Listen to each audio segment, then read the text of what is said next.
വഖഫ് അധിനിവേശത്തിനെതിരായ മുനമ്പം ജനത നടത്തുന്ന റിലേ നിരാഹാര സമരം 46-ാം ദിനത്തിലേക്ക്.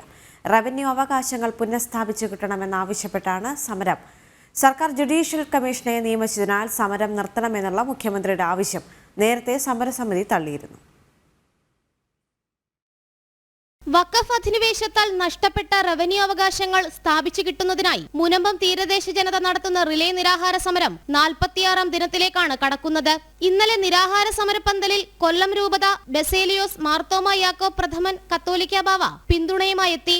സർക്കാർ ഉന്നതതല യോഗം ചേർന്ന് ജുഡീഷ്യൽ കമ്മീഷനെ നിയമിച്ചെങ്കിലും മുനമ്പംകാർ സമരത്തിൽ നിന്നും പിന്നോട്ടു പോയിരുന്നില്ല.